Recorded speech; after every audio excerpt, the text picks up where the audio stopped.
Ayan, at ako ngayon magluluto ng kanilang dinner ngayon. So, ang dinner nila ay mutabak. So, yan, may kamatis, itlog, at spring onion. Tapos may wrapper. Ayan. Ayan yung gagamitin ko sa pagluluto ng mutabak na tinatawag nila. Ayan.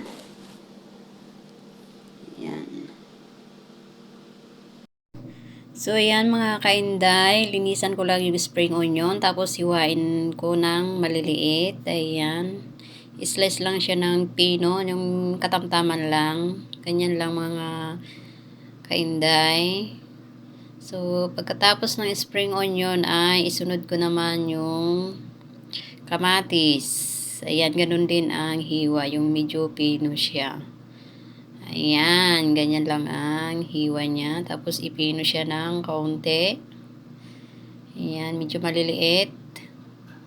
Ayan, parang ano siya, lumpia. Kaya lang ang gusto nila is yung flat ang pagprito. Ayan.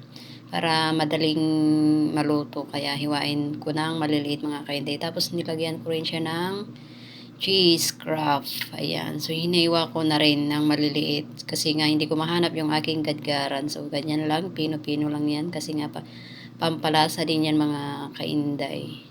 So, ganyan lang.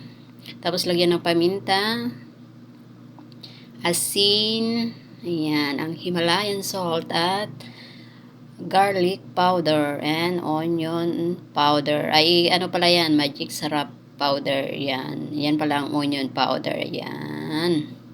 At syempre, yan. Halo-halo together na mga kainday. Ayan.